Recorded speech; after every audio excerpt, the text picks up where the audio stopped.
magsalita sa umagang ito, walang iba kundi si Pastor Yoshian Ham of La Trinidad, Benguet. Please take over, Pastora. Praise the Lord. So, ready na ang lahat at gising at buhay na buhay para makinig ng salita ng Panginoon. So, bago po natin ituloy ang ating pag-aaral, manalangin po muna tayong lahat. Our Lord Jesus, our Almighty God, we praise you and we give you glory for this morning, itong araw na binigay mo para kami ay umupo at mag-aral ng iyong salita. Maraming salamat, Panginoon, dahil hindi mo kami pinapabayaan. Lagi mo kaming binibiyayaan ng iyong mga banal na salita na siyang nagtuturo sa amin para malaman namin kung paano kami mabuhay sa mundong ito. At hinihingi namin ang iyong banal na Espiritu na siyang mangusap na sa ganon ay maintindihan namin ang aming pag-aaralan. Ikaw, Panginoon, ang mapapurihan sa aming pag-aaral. In Jesus' name, Amen. So, ang ating pag-uusapan po ngayon ay tungkol sa banal na Espiritu. So, napakinggan po natin kanina na ang ating pananampalataya ay iisa ang Diyos sa tatlong persona. Hindi po ba? So, ang Ama, ang Anak, at ang banal na Espiritu ng Panginoon sa ito. Dito po tayo ngayon sa banal na Espiritu, ang Holy Spirit. Sabi ng Panginoong Jesus, bago siya umakyat sa langit, di ba nung siya ay namatay, muli siyang nabuhay. At pagkatapos noon ay umakyat siya sa langit. Ngayon, sabi niya sa kanyang mga disipulo, dito sa Acts chapter 1 verse 8, mababasa natin na ito ang kanyang instruction.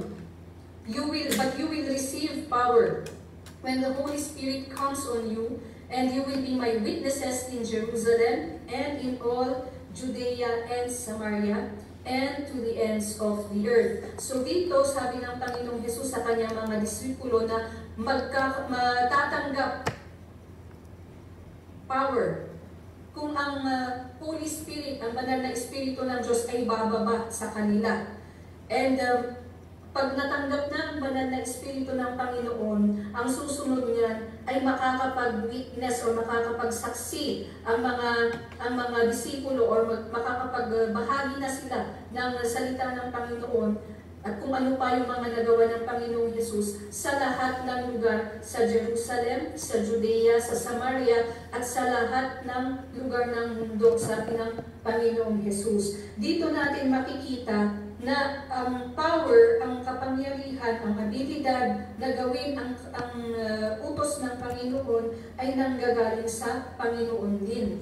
At sabi niya na matatanggap natin ang kapangyarihan kung sa atin ay bababa yung banal na Espiritu ng Diyos. So hanggang ngayon po na tayo na nananampalataya sa ating Panginoong Jesus, ang salita na ating binasa kanina lang ay para din po sa atin ito. Hindi lang po ito para sa mga disipulo ng Panginoong Jesus na kasama niya at that time ng panahon na yun. So ito din ay para din sa atin na pag dadating yung banal na Espiritu ng Panginoon sa atin, sa bawat isa sa atin, ang sabi ng Panginoong Jesus ay pwede na tayong magagawa na natin na pumunta sa iba-ibang mga lugar para ibahagi ang kabutihan ng Diyos, ang kanyang salita, at kung yung ano pa yung mga nagawa niya sa ating mga buhay.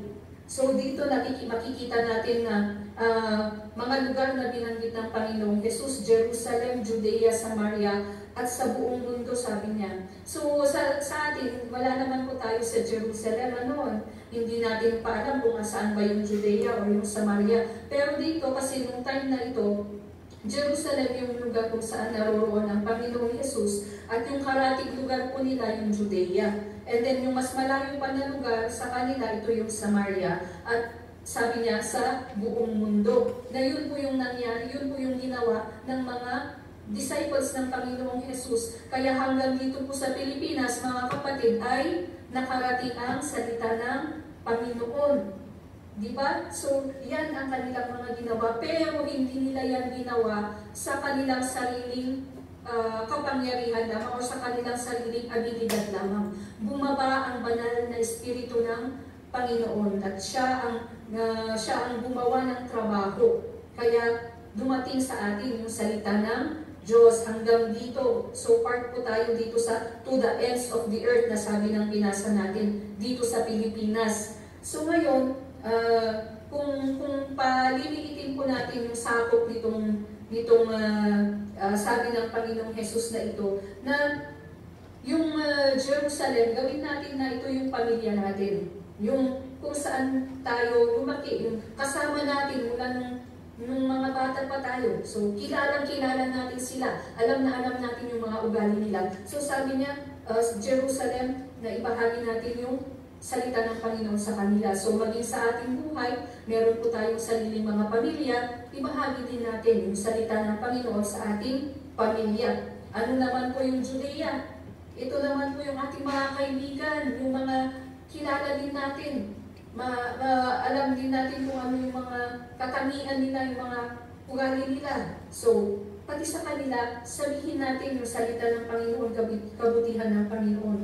And then, yung Samaria, yung mas malayo pa, sino ba yung mga neighbors, mga kapitbahay, mga hindi mo masyadong kilala, nakikita mo lang siguro, or magandang umaga, magandang hapon, ganun lang yung tuwing kayo ay nagsasalubong, ganun lang yung usapan nyo. Pero sabi ng Panginoon, pati din sa kanila, ibahagi ang salita ng Panginoon at kabutihan ng Diyos. And then, to the ends of the earth. So sa atin, kung sino pa yung mga tao na makakasalamuhan natin, mga hindi natin kilala, hindi close sa atin, pati sa kanila, ibahagi din natin yung salita ng Panginoon. Kaya hindi kailangan na tayo ay pumupunta sa abroad, sa ibang mga lugar para magawa natin itong utos ng Panginoong Yesus. Kasi kahit mismo sa circle natin, sa kung saan tayo, ay doon pwede natin gawin itong utos ng Panginoon sa atin bilang mga nananampalataya. Ngayon mga kapatid, hindi sa sarili nating kakayanan tayo gagalaw at gagawa ng mga ito. Ang sabi ng salita ng Panginoon, matatanggap natin yung kapangyarihan galing sa Diyos. At ito ang Holy Spirit. Ito ang banal na Espiritu na siyang magbibigay sa atin ng kakayanan para gawin itong utos ng Diyos na ito sa atin. Kagaya ng example. I-example ko na yung sarili ko kasi ako naman yung naka-experience na talagang yung character ko po, yung ugali ko po talaga ay mahiyain. Yung talagang nanginginig na ako sa harapan ng maraming tao. Mas lalo pa kung magsasalita ako, talagang hindi ko kaya yun. Hindi ko kayang gawin. Kaya kahit nung nag-aaral pa ako at alam na alam ko yung sagot na tinatanong ng guro, hindi ko itinataas yung kamay ko para sagutin. Pag mga recitation, mga ganun. Mahina talaga ako pag recitation. Ayaw ko. Kasi nga sa sobrang mahiyain. Ayoko yung lahat ng mga mata nakatingin sa akin, ayaw ko ng ganun. Yung lahat ng mga tenga nakatutok sa akin at para hinihintay nila kung ano yung sasabihin ko. Ayaw ko yung ganun. Mga recitation, ayaw ko pag mga ganun na yung mga nangyayari sa classroom, parang ayaw ko nang pumasok, ayaw ko nang ituloy pa yung pag-aaral, parang ganun. Kaya dito nakikita ko yung trabaho ng banal na Espiritu. Kasi nung ako ay nanampalataya at dumating na ang banal na Espiritu sa buhay ko, hindi na po ako nahihiya na magbahagi ng salita ng Diyos. Hindi na po ako mahihiya na sabihin sa kahit mga taong hindi ko kakilala, na sabihin ko ano yung kabutihan ng Diyos sa buhay ko. Wala na, hindi na ako nahihiya dahil ang banal na Espiritu na ang nagtatrabaho, ang gumagawa ng paraan na sa ganun ay hindi ako mahiya at ipagsabi ko yung kabutihan ng Panginoon. So yun po. Pero kung sa ugali talaga is yun, mahiyain po talaga ako. Pero pagdating sa salita ng Panginoon, hindi po ako nahihiyang ibahagi kahit sa mga hindi ko kakilala. So dati kahit nga sa pamilya, kahit sa pamilya namin parang nahihiya pa din ako kaya pag may mga okasyon, hindi ako pumupunta. Ganun. Kasi sa sobrang pagkamahinyain. Kaya nakita ko din power ng Holy Spirit sa buhay ko. Dahil ito nga, na kasama niyo na ako ngayon, nagba-Bible study po tayo at binabahagi ko ang salita ng Panginoon. Kaya hindi lang po sa akin ito mangyayari din po yan sa buhay ng bawat isa. At ang importante, yung banal na Espiritu po yung gumagalaw at nagtatrabaho nang sa ganun magawa natin itong kalooban ng Diyos na ibahagi ang salita niya, ang kabutihan niya hanggang sa sulok pa ng buong mundong ito para lahat ng mga tao ay makakilala sa Diyos natin. Yan. So dito po, even sa Philippians chapter 2 verse 13, makikita po natin dito yung sabi ng salita ng Panginoon na, "For it is God who works in you." Ang Panginoon ang gumagalaw sa atin. Na Espiritu ng Panginoon na gumagalaw sa buhay natin, ang nagbibigay sa atin, ang nagkukusa sa atin para gawin ang purpose, ang utos ng Panginoon. And makikita natin ang kalooban ng Panginoon is good, di ba? To fulfill His good purpose, sabi dyan. Sa lahat ng utos ng Diyos sa atin, alam niyo po ba na lahat ng mga ito ay para sa kabutihan? Lahat ng mga, kung babasahin natin ang ating Bible, lahat ng mga command, mga utos ng Diyos sa atin na nananampalataya sa Kanya, kung titignan natin yung end result or yung resulta ng lahat ng mga utos ng Panginoon, ito ay magre-resulta sa kabutihan ng tao, sa kabutihan natin. So, ang Holy Spirit po ang gumagawa ng trabaho, mga kapatid. Siya po yung nagbibigay sa atin ng paraan para magawa po natin ang utos ng ating Diyos. Ngayon, dito din po sa John chapter 14 verse 12, sabi ulit ng Panginoong Jesus, sa lahat ng nananampalataya sa Kanya, kabilang na po tayo, "Very truly I tell you, whoever believes in me will do the works I have been doing, and they will do even greater things than these, because I am going to the Father." Sabi ng Panginoong Jesus. Kaya tayo na nananampalataya sa Kanya, magagawa din natin ang Kanyang mga nagawa. Hindi sa sarili nating kakayanan. Magagawa natin ang mga nagawa ng Panginoong Jesus dahil sa trabaho ng banal na Espiritu. So sabi pa niya na hindi lang yung nagawa ng Panginoong Jesus ang pwede natin gawin. Sabi pa niya, mahihigitan pa natin ang mga ito. You will do even greater things, sabi ng Panginoong Jesus. Yan ang binitawan niya na salita dahil sabi niya, ako ay pabalik na sa Ama. So ngayon, ang ating Panginoong Jesus ay nandoon na sa langit. Pero andirito sa atin, kasama natin, maging ngayon sa oras na ito na tayo ay nagba-Bible study, ang banal na Espiritu ng Diyos. Kaya tuwing nandirito tayo at nakikinig tayo ng salita ng Panginoon, kasama na natin ang Panginoon mismo. And ang mga nagawa ng Panginoong Jesus nung siya ay nandirito sa mundo, diba alam naman natin na nakayanan naman niyang tanggihan ang temptasyon, hindi ba? Kasi 3 beses siyang tinempt ni devil doon sa disyerto. Pero nagawa ng Panginoong Jesus na tanggihan lahat ng mga temptasyon na ito para hindi siya magkasala. Kasi kung tayo hindi natin tinatanggihan ng temptasyon na dumadating sa atin, ang mangyayari niyan, mapupulo po tayo sa kasalanan. Pero ang Panginoong Jesus nagawa naman niyang tanggihan. Kaya tayo na nananampalataya sa Kanya at nasa atin ang banal na Espiritu ng Panginoon, magagawa din po natin tanggihan ang temptasyon pag ito ay dumadating sa buhay natin. Hindi na po sana natin sinasabi na tao lamang ako, kaya ako nagkakasala. Kasi kung dumating ang banal na Espiritu sa buhay ng bawat isa sa atin, magagawa natin hindi magkasala dahil yung salita ng Panginoong Jesus na sabi niya, kung ano yung nagawa ko, ay magagawa din ninyo, mahihigitan pa nga ninyo ito, sabi niya. Okay, so yan. Kaya meron ang banal na Espiritu. Kaya meron tayong kasama ngayon, mga kapatid. Hindi po tayo iniwan ng ating Panginoong Jesus at wala nang nangyayari sa atin. dumating ang banal na Espiritu ng Diyos na siyang mababasa rin natin dito sa John chapter 14, verse 16 hanggang 17. And I will ask the Father, sabi ng Panginoong Jesus, and He will give you another advocate to help you and be with you forever, the Spirit of truth. The world cannot accept Him because it neither sees Him nor knows Him. But you know Him, for He lives with you and will be in you. So yan, sabi ng Panginoong Jesus na hiningi niya sa Ama itong advocate para dumating at makasama ng mga tao forever. So, ang ibig sabihin kasi ng advocate, sa ibang version ng ating Bible, ang nakasulat dyan is counselor. Pero ang ibig sabihin po niyan iisa, tagapagtanggol. So yan, sabi ng Panginoong Jesus, hiningi na niya sa Ama na magkakaroon tayo ng tagapagtanggol na makakasama natin sa buong buhay natin.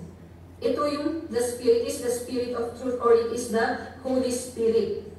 At ang Holy Spirit hindi tinatanggap ng mga hindi nananampalataya. Ayaw nila, hindi nila tanggap ang Holy Spirit dahil hindi nila kilala ang Diyos. Dahil hindi nila nakikita ang banal na Espiritu, hindi nila tanggap ang banal na Espiritu. Pero sabi ng Panginoong Jesus, tayo na nananampalataya, kilala natin ang Espiritu ng Panginoon. Kilala natin dahil siya ang nasa atin, kasama natin, na nakikita natin yung epekto ng power ng Holy Spirit sa buhay natin. Yan. Kagaya ko yung example ko na nakita ko yung power ng Holy Spirit sa buhay ko nang hindi na ako nahihiya na magbahagi na ng salita ng Diyos. So yan ang Holy Spirit na hiningi yan ng ating Panginoong Jesus na siyang nakakasama na natin ngayon. And the Holy Spirit is God mismo. And siya yung magtuturo sa atin kung ano yung kailangan natin ginagawa. Kung ano yung mga kailangan natin sundin, mga kalooban ng Panginoon na kailangan natin sundin. Dahil kung sa atin nga lang na sarili natin mga kapatid, hindi po natin ito kaya. So ang banal na Espiritu nagbibigay sa atin ng kalakasan, nagbibigay sa atin ng kapangyarihan. Kaya hindi tayo talunan mga kapatid, mga powerful tayo ng mga Kristiyano kung meron tayong Holy Spirit sa buhay natin. Kaya kagaya ng Panginoong Jesus, nung pinagaling niya yung mga may sakit, magagawa din po natin yan. Nung siya ay nagmi-ministro dito kasama yung mga disipulo niya, di ba? Maraming mga may sakit ang inilalapit sa kanya. At gumagaling ang mga ito, ang mga may sakit na ito. Ngayon, pwede din po na tayo ang maging instrumento na gagamitin ng Diyos para manalangin, ipanalangin ang isang may sakit at ang banal na Espiritu ng Panginoon ang gagalaw para yung may sakit na yon ay magagamot. So tayo mananalangin ka ngayon. May sakit yung kasama mo, papanalangin mo, hinihingi mo sa Panginoon yung kagalingan niya. Tapos maya-maya, gumaling siya sa kanyang sakit. Kapatid, yan po ay dahil sa trabaho ng banal na Espiritu na nasa iyo. Kaya gumaling yung may sakit. Kaya kung sa sarili lang natin na mga ability, mga kakayanan, hindi po natin yan magagawa. Pero pag nasa atin ang banal na Espiritu ng Diyos, yan, na pag tayo ay mananalangin, gumagaling yung mga may sakit.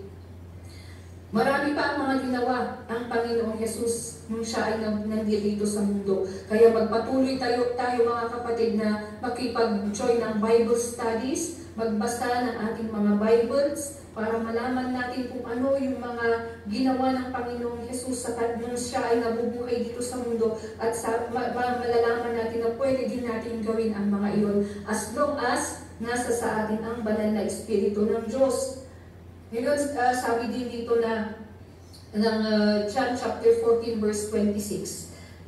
Ipagpatuloy po natin itong the same chapter. Sabi pa ulit ng Panginoong Jesus, but the advocate, ito nga yung Holy Spirit, the Holy Spirit whom the Father will send in my name, will teach you all things and will remind you of everything I have said to you.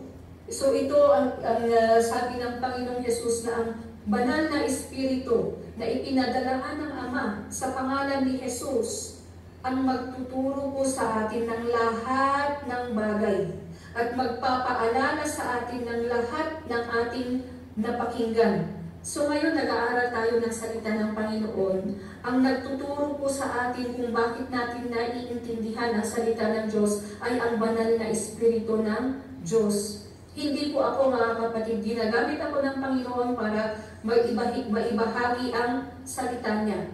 Pero ang nagpapaintindi po sa bawat isa sa atin ay ang banal na Espiritu ng Panginoon. Makikita natin ito dahil may mga kakilala po tayo na hindi nakapagtapos ng elementarya. Hindi nila natapos ang grade 6. Pero nakakabasa po sila, natuto po silang magbasa. Nakakabasa sila pero hindi sila nakapagtapos ng elementary.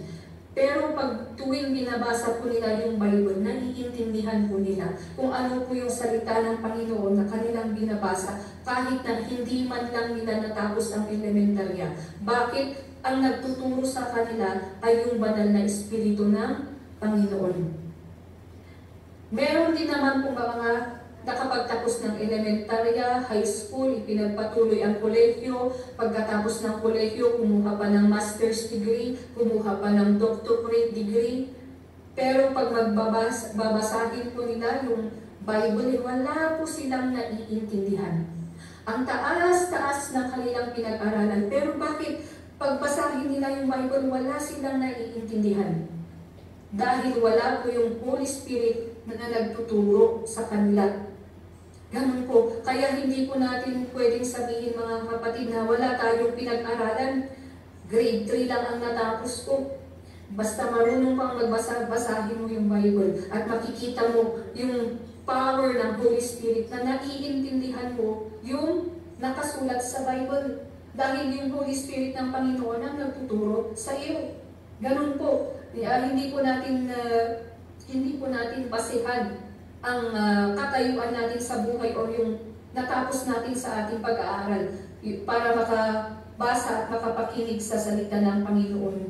Dahil hindi po yung sarili nating kakayanan ang umiiral, ang pagtuturo sa atin, kundi ang banal na Espiritu ng Diyos. Kaya yan po, sabi po din sa binasa natin na ang banal na Espiritu din ang magpapaalala sa atin ng mga salitang ating mga napakinggan na.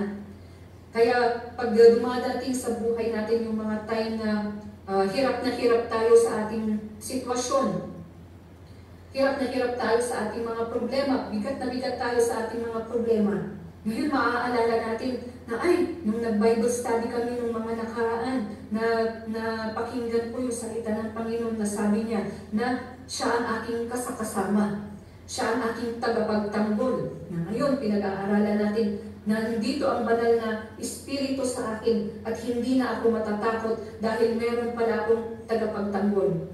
Ang nagpaalala sa atin niyan ay ang banal na Espiritu mismo ng Panginoon. Kaya maganda po, mga kapatid, na sa lahat ng mga pagkakataon na makakapakinig tayo ng salita ng Diyos, gawin natin. Sa lahat ng mga pagkakataon na mababasa natin ang salita ng Diyos, gawin natin. Dahil ang banal na Espiritu ng Panginoon ang siyang magtuturo at siya din ang magpapaalala. Dahil sa buong buhay po natin, kailangan natin ang salita ng Diyos. Sa lahat ng sitwasyon ng ating mga buhay, kailangan mo ang salita ng Panginoon, kapatid. May time na ako ay balisang-balisan ako noon na hindi ko alam kung ano yung nararamdaman ko kasi nasa ibang bansa ako noon. And may something na hindi ako mapakali. Hindi ako matahimik. At tumawag ako sa pamilya ko dito sa Pilipinas, kinumusta ko sila. Sabi nila okay naman daw sila. Pero merong something sa loob ko na hindi ako matahimik, hindi ko alam kung ano itong nararamdaman ko. Ngayon pinaalala ng salita ng Panginoon, pinaalala ng Holy Spirit, yung salita ng Panginoon na be still. and know that I am God, sabi niya. Sabi, mayroong salita ang Panginoon na napakinggan ko noon, be still and know that I am God. And yun yung naalala ko. Kaya kumalma ako, nasabi ko, oo nga, ang Panginoon ang may kontrol ng lahat-lahat. Wala akong dapat alalahanin. Kahit na hindi ko naiintindihan kung ano yung aking nararamdaman, sabi niya ang salita ng Panginoon, siya ang Diyos. Kaya, dumating pinaalala sa akin yung ng banal na Espiritu, kaya hindi na ako nagpanik. Alam ko na lahat ay kontrol ng Panginoon.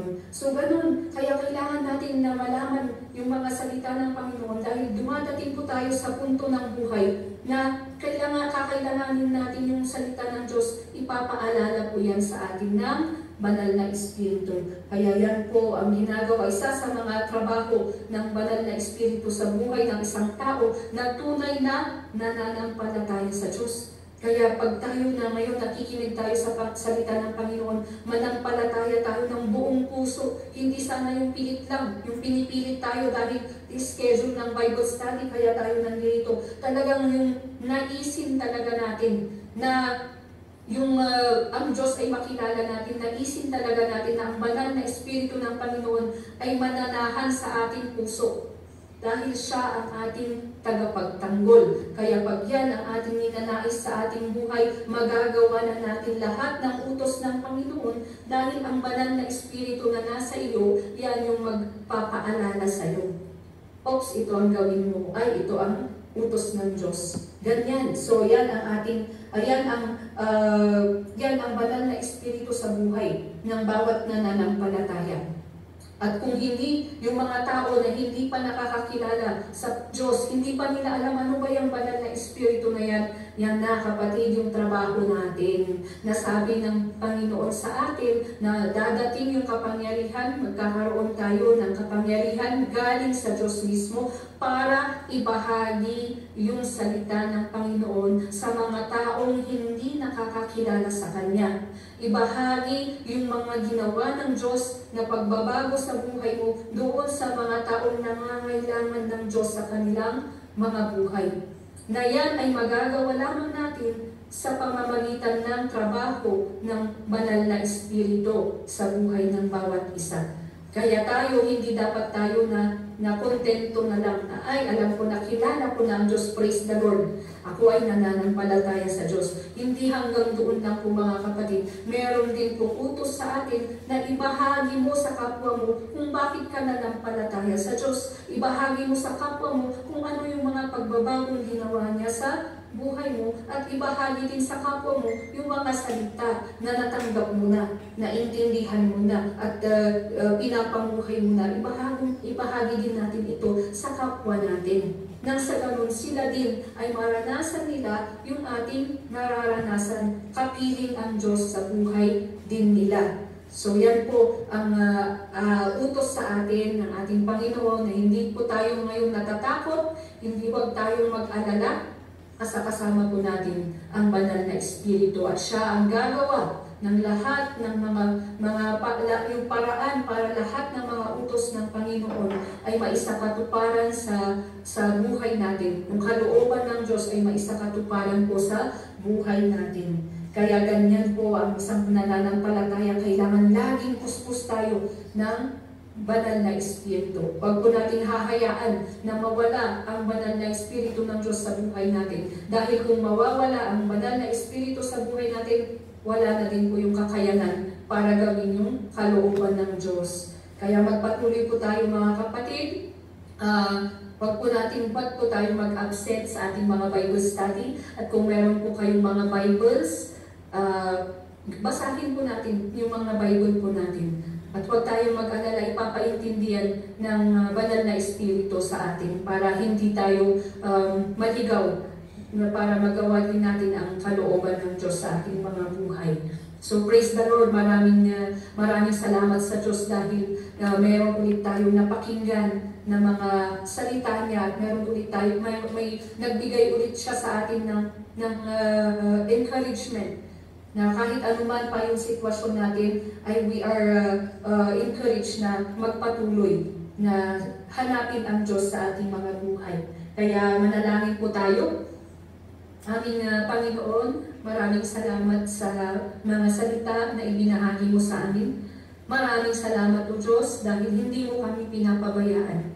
Lagi mong iniisip ang aming kapakanan. At maraming salamat dahil mayroon nasa amin ang iyong banal na Espiritu na siyang nagtuturo sa amin, na siyang nagpapaalala sa amin ng mga salita mo, na siyang nagbibigay sa amin ng kakayanan para magawa ang iyong mga utos at maisakatuparan ang iyong mga kalooban sa buhay namin. Panginoon, maraming salamat sa sa Bible studies na binibigyan mo kami ng pagkakataon para mas lalo pa namin makilala kung sino ka. Ngayon, Panginoon, sa lahat ng aming mga napakinggan, hiling namin, Lord, na gamitin mo din kami para makapagbahagi ng iyong salita sa aming kapwa, maibahagi ang iyong kabutihan sa aming kapwa, magsimula sa aming mga pamilya, sa aming mga kaibigan, at sa lahat ng mga tao na makakasalamuhan namin, makakasama namin sa aming buhay. Ito ay hindi namin kayang gawin kung wala ka sa aming buhay. So, salamat, Lord, dahil alam na namin, Panginoon, na meron kaming tagapagtanggol, kaya't hindi na kami natatakot. Ikaw ang laging papurihan ng bawat isa. In Jesus' name, Amen.